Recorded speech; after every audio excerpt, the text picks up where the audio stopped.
ఒక చిన్న గ్రామంలో రాము అనే రైతు తన భార్య లక్ష్మితో కుమారుడు బాలూతో కలిసి సాదాసీదా జీవితం గడుపుతూ ఉండేవాడు. ఒకరోజు రాము లక్ష్మితో, మన ఇంట్లో బియ్యం కొంచెం మాత్రమే ఉంది, జాగ్రత్తగా వాడుదాం అని చెప్పాడు.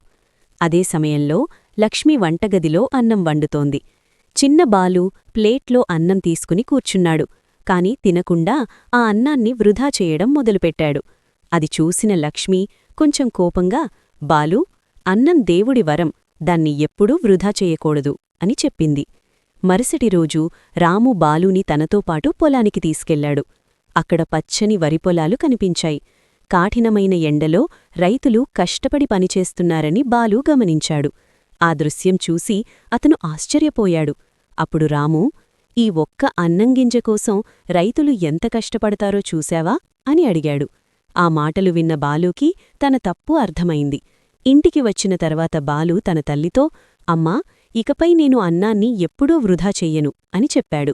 ఆ మాటలు విని లక్ష్మి ఆనందంగా నవ్వింది. రాము కూడా తన కుమారుడి మార్పును చూసి చాలా సంతోషించాడు. అప్పటినుంచి బాలు అన్నాన్ని గౌరవంగా తినడం మొదలుపెట్టాడు.